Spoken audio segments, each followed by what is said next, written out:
phones at home. All the tickets for the event are mobile, so please download your mobile tickets prior to leaving for the stadium and have them in your wallet on your phone. Have a fully charged battery on your cell phones and have those tickets saved to your device prior to leaving for Super Bowl. And now I'm going to start to introduce our panel guests, and at the end we will take questions. So first up, I'd like to introduce Kristi Noem, Secretary of the United States Department of Homeland Security.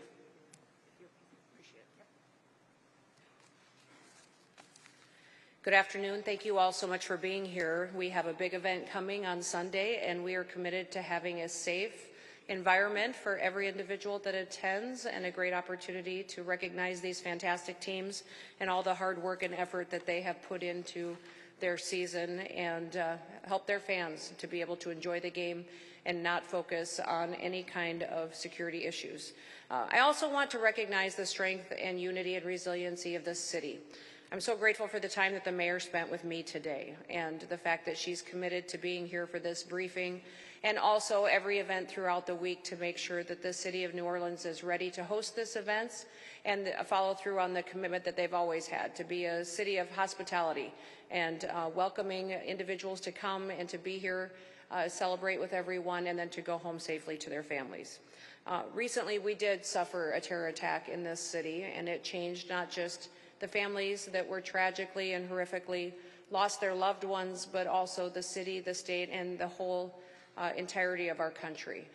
We recognize the importance of making sure that we're doing due diligence and being prepared for events as proactive as possible and pre-deploying resources and partnerships that will help us make sure that these events come off safely and with a focus on security. We have partners that we are dedicated to working with to make sure we get through these types of events in a way that has been important to focus on the priorities. Listen, we lost officers. We didn't lose officers, but we had officers that significantly were impacted by injuries that they sustained. Jacoby Jordan and Joseph Rodriguez had injuries that they're still dealing with, and I want them to know that we are thinking and praying for them and for their healing, and we're grateful for their response during that terror attack and what they were doing to make sure that the public was safe. What they did was a tribute to the strength of this community and the spirit of our people. In addition to a lot of the work on the ground that will be done here preparing for this event, several of the Homeland Security Department's public awareness campaigns have teamed up with the NFL on this event to make sure that we are letting everybody know what assets we have on the ground, safety and security tips that are available that we want people to follow, and that we are getting ready for this big game in a way that will make sure that everybody is well informed ahead of time. Several of the Homeland Security Department's public awareness campaigns are making sure that the public is informed by if you see something, say something. And what I will say to all of you, if you see something suspicious, I want you to say something. And keep saying something until you are heard. I would say that if you see something that has not been dealt with, to continue to raise the level of awareness until the response has been taken care of. In partnership with TSA, the Transportation Security Administration, we have a campaign that is also launched. That's a general awareness campaign that will happen out at Louis Armstrong International Airport for all of those folks. And we are undertaking that campaign with the New Orleans law enforcement and the police department, which I think is critically important. We have a blue campaign that is out there that is anti-human trafficking that we will be focusing on making sure the public is aware of. That will go and be on the ground February 5th and will continue to provide a resource that we need to have to make sure the public is well informed to protect as many people that may be impacted in continuation of focusing on not just men and women but also children to make sure that we are stopping any trafficking efforts or coalitions that may be building or traditionally have in the past around events such as the Super Bowl. I do want to congratulate the City of New Orleans for hosting this Super Bowl. This is their 11th. They have always done a fantastic job, and we expect that that will be the exact same story this year as well. Our partners include not just the NFL, but also the City of New Orleans, and then also we have partner agencies at the federal, the state, and the local level. We are in direct communication, and one of the things we have done is put forward a blueprint for how we will communicate that will be much more effective than what we've seen at other events around the country in the past.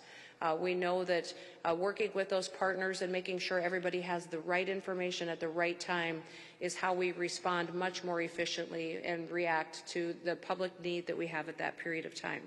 I want to thank Homeland Security Investigations Special Agent in Charge, Eric DeLane, who is the federal coordinator for this event. And I believe he may get the opportunity to speak here a little bit about how his role impacts the entire operation here. There will be over 700 different Department of Homeland Security people on the ground here, and I will not be specific with you on those numbers because we remain and contain the prerogative to add more as needed and adjust those numbers as we see fit.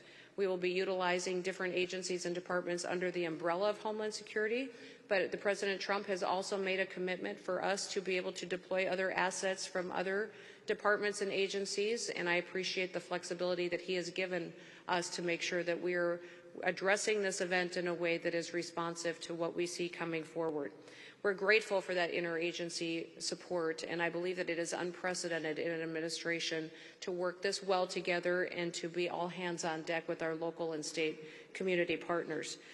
This Super Bowl exemplifies how we come together to safeguard our traditions, how we come together to make sure that the public is well informed and gets the chance to celebrate something that's very special to us, to our culture, to our people, and to our families, but we also do it in a way that is reactive to what we see as the current environment that we see in the world today. The world is a much more dangerous place, but here in the homeland, we are safe, and I will tell you that right now we have no specific credible threats to this event at the Super Bowl, which I think should give us all a sense of security, but also knowing that we will adjust that as needed. But today there are no credible threats that we have that are on the radar for this event that is coming up on Sunday. The Secure Our World Game Plan PSA is starting to air. So that is a PSA that will be out on the radio and on TV, and it's going to allow people to stay safe online as well. As you know, we not only have operations on the ground, we also have operations regulating what is in the air as far as drones and air traffic, but also we know the internet can be a tool that can be used in nefarious ways. So we have a campaign that will be dealing with how we interact online and how cybersecurity operations will work together, and that Secure Our World Game Plan PSA will go out and inform all folks on how we can do due diligence and being responsible with that asset in order to conduct this day and this event in a way that is reflective of what our status is as far as security. The No to Protect campaign works to stop online child exploitation. That will work as well with the Blue campaign, but we are going to have ports that will be hosting booths to inform folks that will be extremely visible. So if anyone suspects that there will be child exploitation, they will have somewhere visibly they can go to report that kind of activity that we can respond to. This is critically important that while we were out there looking at the different elements that we see at specific events across the country, that the public knows where they can go when they need help. Obviously, the traditional methods always exist.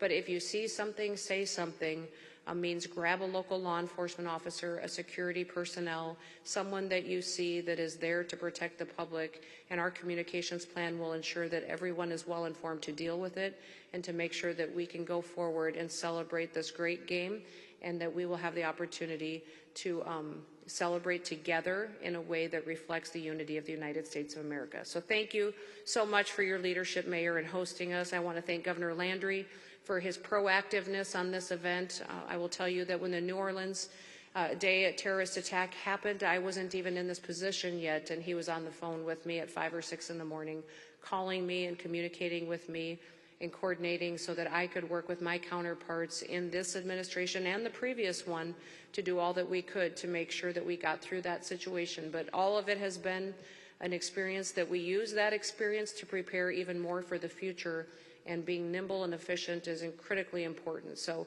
thank you for having Kathy here. Her experience is invaluable. She is a rock star, and she has done everything that she needs to do to be prepared and to partner with us. And I'm grateful to the NFL for making this a priority and making sure that the security of this event is top notch. So with that, I'll stand by for any questions, and I'll turn it back to Kathy.